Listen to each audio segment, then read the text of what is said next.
كده جهزت الرنجة والبصل والليمون وكله بقى تمام. الله عليك يا ابو عوض لما تجهز كل حاجة.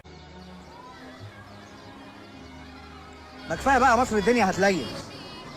انا شفت المشهد ده من يومين في الوقت اللي كنت بجهز فيه اكلة الرنجة ديت، ومن وقتها وانا عمال اسال نفسي سؤال: ازاي ممكن حد قلبه يطوعه ياكل اكلة الرنجة ديت بره البيت؟ اصل دي يلزمها طقوس خاصة، ومن اهم الطقوس ديت انها تكون رنجة التوفيق. قبل ما اتكلم عن الرنجة اللي مجوعاني ومجنناني ديت، عايز اقول لكم ان كان في خناقة كبيرة قبل ما نبدا التصوير علشان ما مدش ايدي على الاكل، وقعدوا يشدوا فيا ويقولوا لي استحمل يا ابو عوض. فلازم تعرفوا ان انا مضحي تضحيه كبيره قوي علشانكم. الرنجه ديت من الاكلات اللي تتاكل في اي وقت من غير استئذان، اكله كده بتنزل في القلب مش في المعده. وطبعا انا اخترت رنجه التوفيق عشان رنجه درجه اولى وبتدوب وملحها خفيف، ورنجه كده طعمها مختلف عن اي رنجه تانية.